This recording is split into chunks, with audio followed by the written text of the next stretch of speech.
kababayan, of course, alam naman natin lahat 'yan.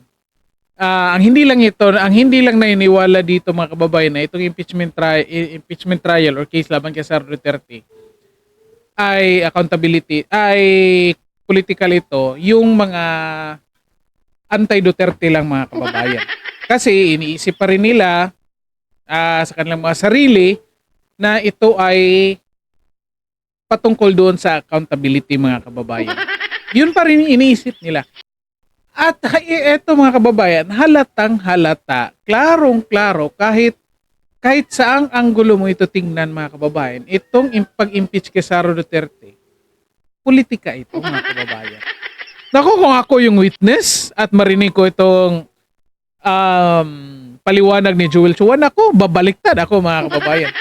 Bakit kasi pinapakita dito ni Joel Chua mga kababayan na wala silang pakialam sa seguridad ng kanilang witnesses. Di ba? Oh. Kasi bakit ka matatakot kung gusto mong i-secure yung buhay ng witness? Okay, magandang araw po sa inyo lahat and welcome po dito sa ating YouTube PH channel mga kababayan. And nandito naman po tayo para sa panibagong reaction video ngayon mga kababayan. At ito, pag-uusapan natin ngayon, ito, grabe ito. Nako, Cheese Escudero mga kababayan, mukhang napuno na ito.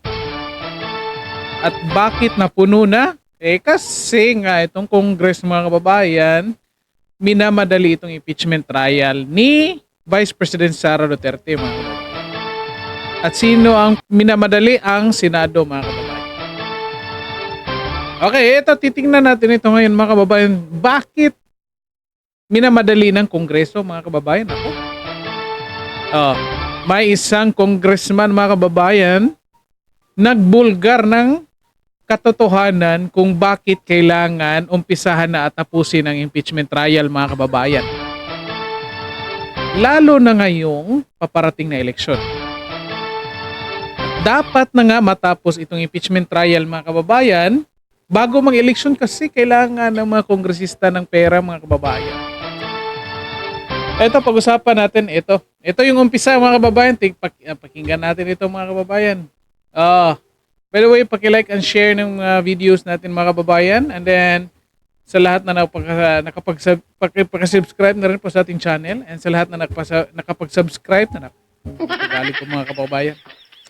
Maraming salamat po sa inyo lahat. Okay? Of course, ito, umpisahan na natin mga kababayan. Bilisan na natin ito. Ito. Nako, mahang-hang. Binatikos ni House Deputy Minority Leader Franz Castro sa Senate President Cheese Ano? Si Senate President Cheese Escudero naman kabrig.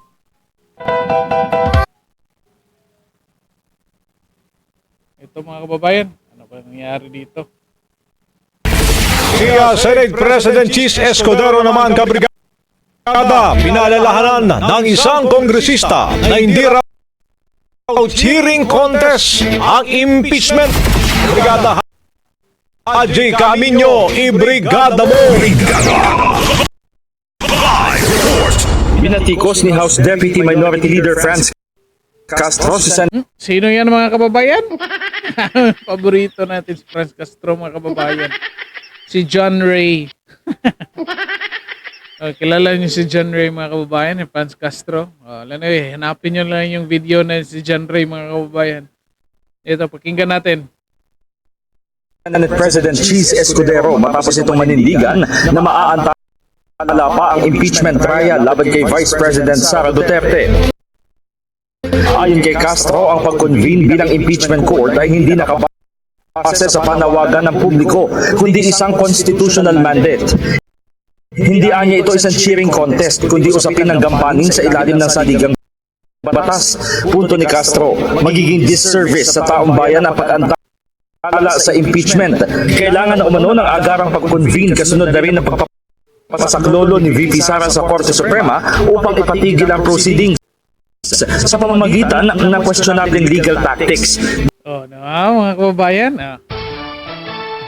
Dito tingnan nyo yung statement mga kababayan. Ito, statement na lang. Ito ng reporter mga kababayan. Pero, ito yung content ng pahayag ni Franz Castro mga kababayan na parang kinakabahan na sila dito mga kababayan kasi nga raw naghahanap ng tinatawag nga lang dito ni Castro mga kababayan na illegal legal tactics mga kababayan. Ako, sino nagsasalita mga kababayan? Abogado ba ito? Comment nga kayo dyan. Nako. At pinagsabihan pa itong si Cheese Escudero mga kababayan na isang abogado. Tinuruan pa si Cheese Escudero. Kasi nga naman, teacher nga naman to si Franz Castro mga kababayan. Ano bang tinuturo nito? Teacher ba to sa law mga kababayan? Mag-comment nga kayo dyan. O, di ba?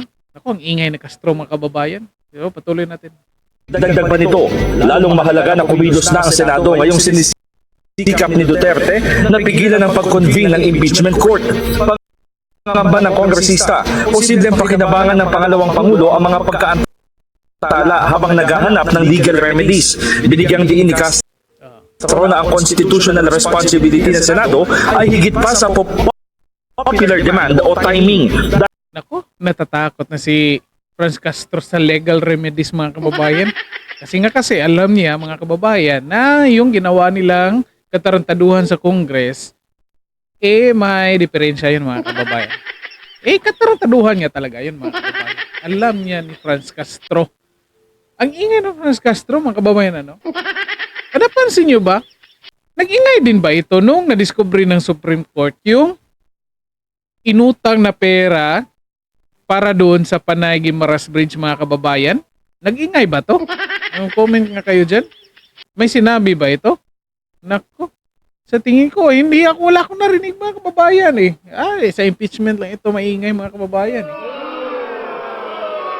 Sa impeachment lang. Ito, minamadali kasi nila si Cheese Escudero at ang buong Senado mga kababayan. Ito, tingnan pa natin sino pa. Ito. Ito. Ako, sino ito? Si Chihuahua, mga kababayan. Anong sinasabi ni Chihuahua? Habang tumatagal po ang trial, ang pagsisimula ng impeachment, nanganganib po yung mga ebidensya po namin at yung mga testigo po namin.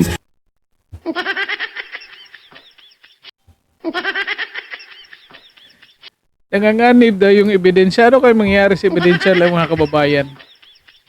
Bakit nasan yung ebidensya lang? Na kay Sara ba? Sino may hawak na ebidensya lang mga kababayan? Si Sara Duterte ba? Bakit nanganganib yung ebidensya? Bakit sinasabi ni Chihuahua mga kababayan na nanganganib yung mga ebidensya nila? Tatakot ba sila sa bagyo? Mga kababayan? Nako, yan kaya ang totoo mga kababayan? Ano pa? Ako, humina tuloy yung internet ko mga kababayan. Kaya po gusto na po namin din ito masimulan. Posibleng magkaroon. Nako. Gusto nila simulan mga kababayan kasi nga raw natatakot sila sa ebidensya nila. Kasi nga raw, baka nga raw matamper mga kababayan. Yun nga, tanong natin, si Sara Duterte bang may hawak na ebidensya nila mga kababayan? Hindi ba sila naman may hawak yung ebidensya nila? O kahit hindi tayo abogado mga kababayan, alam natin na kapag ipresent tayo abogado, may tatak yan mga kababayan. Na napapatunay na certified yung ebidensya na sinabmit mga kababayan. Nako. Paano Ito mga kababayan, halatang niloloko yung taong bayan. O, di ba? Bakit ikaw, kung hindi ka nag-iisip, nakikinig ka lang, most likely, iisipin mo dito mga kababayan sa sinasabi ni Joel Chua na, baka nga naman, na matamper yung ibang ebidensya mga kababayan. Nako. May plano kaya silang itamper yung mga ebidensya lang mga kababayan? Sila naman may hawak na ebidensya nila against kay Sara Duterte mga kababayan, di ba? O sino may plano magtamper niyan? Hindi naman Sara Duterte may hawak. Ano ka naman?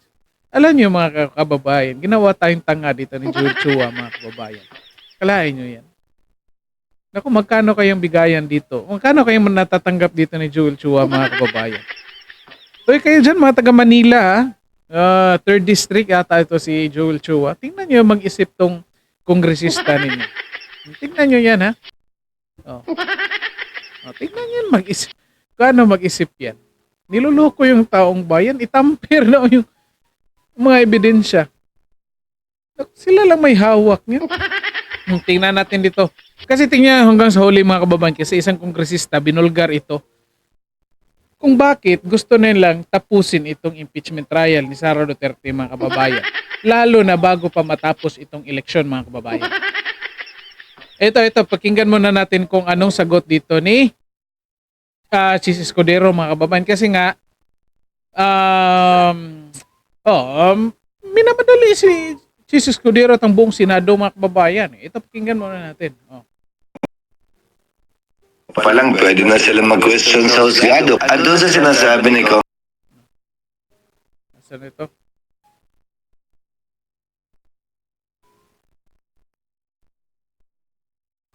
Nawala tuloy. Ayan. kung may mga pagtutol sila, edi malaya sila at maaga pa lang pwede na sila mag-question sa husgado. At doon sa sinasabi ni Congressman Bongalo na gusto nila mas maaga, gawa nila ng parang maamiyandahan nila yung saligang batas dahil nakalagay doon. Makakapagsimula lamang kami kapag may sesyon ang Senado. Ayan. Banatan tuloy. Kilala niyo yan. Sino yan si Bongalon mga kababayan? Isa yung kongresista, representante ng Ako Bicol Party List mga kababayan. Di ba? Kongresista mga kababayan. Abogado yan. Hindi alam ang konstitusyon mga kababayan. Tinuruan pa ni Chis Escudero. Di ba mga kababayan? Nako, ang tindi nito. Ito pa, meron pang statement dito si Chis Escudero mga kababayan. Patungkol dito sa mga kongresista na ito. Ito, pakinggan natin. Mag-aral at galingan ang pagdepensa sa impeachment trial.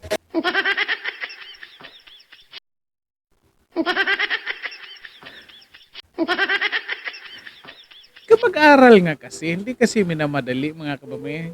Kasi mga kababayan, of course, alam naman natin lahat yan. Ang hindi lang naniniwala dito mga kababayan na itong impeachment trial or case laban kay Sara Duterte ay accountability, ay political ito, yung mga anti-Duterte lang mga kababayan. Kasi iniisip pa rin nila sa kanilang mga sarili na ito ay patungkol doon sa accountability mga kababayan. Yun pa rin iniisip nila. At eto mga kababayan, halatang halata, klarong-klaro kahit saang anggulo mo ito tingnan mga kababayan, itong pag-impeach kay Sara Duterte, politika ito mga kababayan. Kasi nga si Sara Duterte yung nagbulgar ng mga kalokohan nila dyan sa Kongreso mga kababayan. Yung pag-insert ng budget, yung mga kongresistang humingi ng budget sa DepEd at sa ibang ahensya, 'di ba? Diyan sila natatakot mga kababayan. At ngayon na nga, lumabas na 2025 budget issue mga kababayan. Takot yun. Kaya nga yun nga, ikaw kapag anti-Duterte ka, nandun ka sa kakamping, di ba? Ikaw ay incline ka doon sa mga makakaliwa, of course, nagagalit ka dito kay Sara Duterte. At gusto mo itong ma-impeach. Of course, naiintindihan natin yan, mga kababayan, di ba? Ang problema lang, ito, masyadong halata na itong mga kongresista, mga kababayan. Masyadong halata. Hindi pinapadaan sa tamang proseso, mga kababayan. At kaya nga ito, nasabihan tuloy ni Chis Escudero mga kababayan, na mag-aral.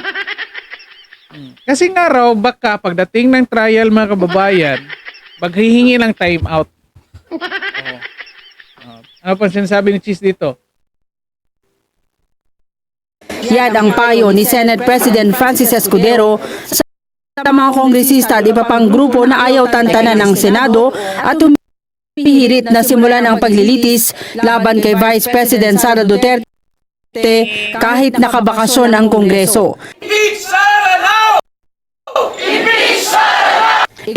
O diba, ang ingay lang mga kababayan. Impisara. Pero nasan sila nung na-discovery ng Supreme Court yung nawawalang pera na 174 billion mga kababayan. May nag-ingay ba sa kanila?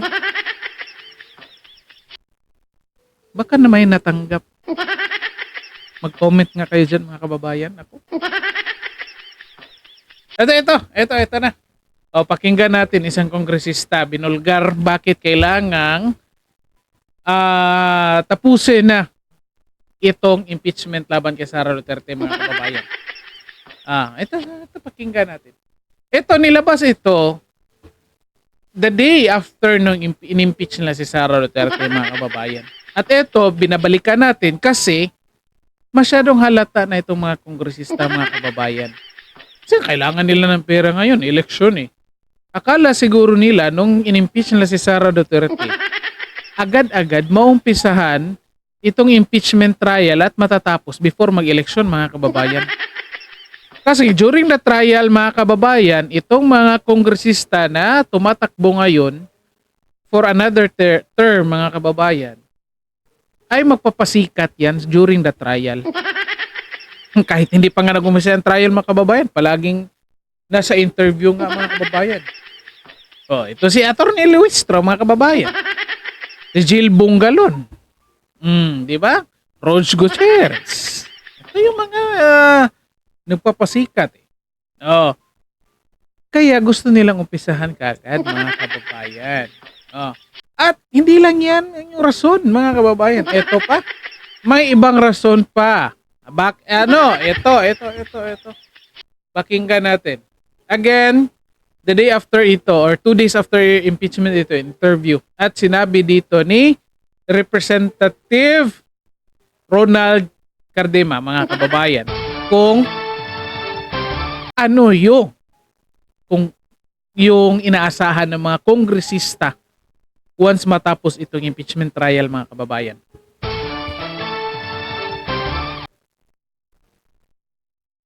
Answer quickly.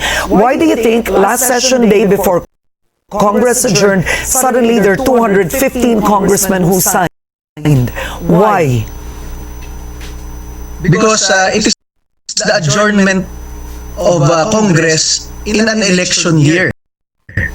So, sinabi ko nga sa inyo, every adjournment day in Congress after a few months, pinapatawag talaga lahat sa Romualdez Hall para ano ba nangyayari doon? Ba't palagay mo bumoto sila? Ang balita ko, merong mga pondo na nakalagay for later release. Ibig sabihin, it is a conditional release of funds.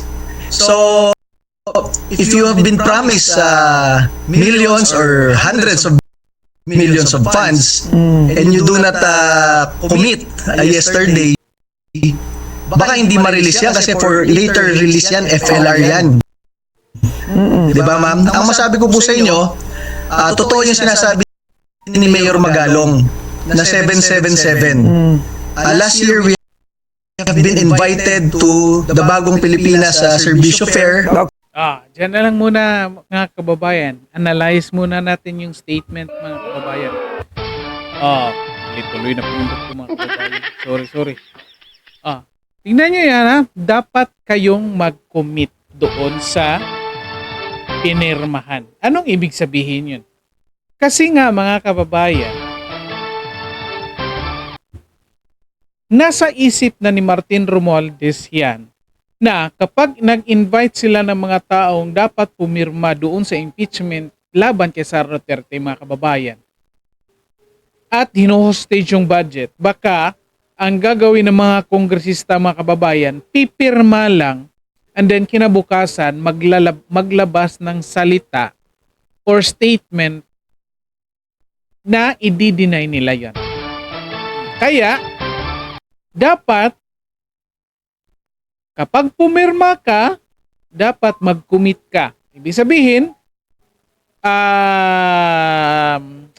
sabihin yan, panindigan mo yan on that day hanggang sa matapos yung impeachment case laban kay Sara Duterte, mga kababayan. So yun na nga.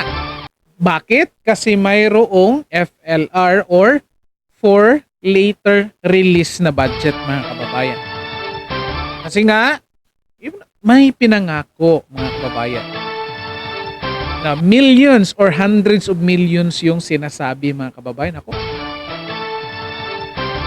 taga-kongresista pala, mga kababayan, iba-iba yung pinangako, mga kababayan. Hindi pala pantay-pantay yan. Kaya pala ang ingay-ingay ng karamihan dyan. Diba? Kasi mapapansin natin, mga kababayan, na meron talagang mga kongresista na ang sobrang ingay. Diba? Katulad ni Franz Castro. Itong mga makabayan black, mga kababayan. Oh, kung matatandaan ninyo, sila yung grupo, pinakaunang grupo na kinausap ni Martin Romualdez ayon kay Sara Duterte, mga kababayan, na nagplano ng impeachment case. Diba? Kaya nga sila yung pinakaingay, mga kababayan. Kaya dito sa na-discovery ng Supreme Court, nako, ang tahimik. Mga kababayan. Diba? Ang tindi nito, mga kababayan. Nako. Oh, ito. Usapan natin. Bakit pinamadali, mga kababayan? Ito, binulgar. Di ba? Pero, meron din tayong tanong, mga kababayan. Kasi ang daling i-deny nito, mga kababayan. Ang daling i-deny. Pwede na lang i-deny kasi sabihin nila, gumagawa lang ng istorya yan kasi pro Duterte yan. Pwede lang sabihin yan, mga kababayan. Pero, tanong natin, hindi kaya isa sa kanila, mga kababayan, ang papalit kay Sara Duterte kapag na-impeach si Sara? Kasi, kukuha ng mag-a-appoint yung Pangulo ng Vice President, mga kababayan, either doon sa Senate or doon sa Kongreso, mga kababayan. And then, mag-i-elect yan. Kung meron nang nakikita, or halimbawa, may 2 or 3 na nakikita ang posibleng papalit or napipili, mga kababayan, mag-i-elect yan sila, mga kababayan. In terms of number, mas madami kayang senador. No, of course, hindi, mga kababayan. Mas madami yung nasa Congress. Kaya isa ito sa mga tanong natin, mga kababayan. Hindi kaya isa sa mga kongresistang to ang papalit kay Sara Duterte, mga kababayan? O, diba? Hindi kaya. Tanong lang natin. Aside doon sa matatanggap nila, mga kababayan, na for later release, baka may isa nga sa kanila magiging vice president, mga kababayan. And then in the future, magiging presidente sa 2028, mga kababayan. Sino kaya yan? Paki-comment nga, mga kababayan, kung sino yung posibleng papalit kay Sara Duterte dyan. Nako, mga kababayan, hindi lang ako magbanggit ng pangalan dito, mga kababayan. O, kayo na lang magbanggit dyan. Yung rason na tampering of evidence, mga kababayan, yun ay halatang panloloko. Ginagawa tayo ni Jewel Chua, mga kababayan, na tanga. Akala ni Jewel Chua, mga kababayan, na tayong mga Pilipino ay tanga. Bakit? Akala siguro niya, maniniwala tayo sa kanyang rason na itatamper, habang tumatagal, matatamper yung mga ebidensya nila. Bakit nanakawin ba yung ebidensya nila, mga kababayan? Ito, insulto ito, mga kababayan, sa taong bayan. O kayo dyan, mga taga Manila, ayan, pag-iisipan nyo ito. Tumatakbo ito ulit ng bagong term bilang kongresista, mga kababayan, dyan sa Manila 3rd District. Pag-isipan nyo to dyan, mga taga Manila. Again, pag-isipan nyo itong mabuti. Tingnan nyo itong kongresista ninyo. Representante ninyo ito, ha? Anyet, iniisip nito na tayong mga Pilipino ay tanga. Kasi akala niya, maniniwala tayo sa kanyang rason na habang tumatagal, matatamper yung may ebidensya. At nangangamba raw siya sa seguridad ng mga witnesses. Ang yaman ng Congress. bakit din nyo ilagay doon sa witness protection program or safe house, mga kababayan? Oh, wag niyo naman akuin yung lahat ng pera, mga congressman. Share naman ng konti doon sa safety ng mga witnesses ninyo. Nako, kung ako yung witness at marinig ko itong paliwanag ni Joel Chua, nako, babaliktad ako, mga kababayan. Bakit kasi pinapakita dito ni Joel Chua, mga kababayan, na wala silang pakialam sa seguridad ng kanilang witnesses. Di ba? Oh. Kasi bakit ka matatakot kung gusto mong i-secure yung buhay ng witness mo? Nako, eto lang, dalawa lang rason yan, mga kababayan. Either, yan nga, number one, nanloloko ka ng tao, ng maordinaryong Pilipino, or hindi nyo pinaglaanan ng budget yung seguridad ng witnesses ninyo. Dalawa lang yan. Or pwede, yan yung dalawang rason din. Oh, na niloloko yung ang taong bayan, at the same time hindi rin kayo naglaan ng budget para sa seguridad ng witnesses ninyo. O kaya natatakot kayo. Nako. Mag-comment kayo diyan, mga kababayan. Anyway. Oh. Pag-isipan nyo ito, kayo diyan, mga taga Manila, ha. Pag-isipan nyo ito ng mabuti. Ito si Joel Chua, nako. Nako. Inaway pa naman si Isko Moreno nito. Anyway, so dito na lang po muna tayo, and then paki-like and share ng videos natin, mga kababayan, at paki-subscribe na rin po sa ating channel, and sa lahat ng nakapag-subscribe na, maraming salamat po sa lahat. Okay? And of course, plakpakan. And then kita-kita po tayo sa susunod na reaction video natin. Hanggang dito na lang po muna tayo, and magandang araw po sa lahat.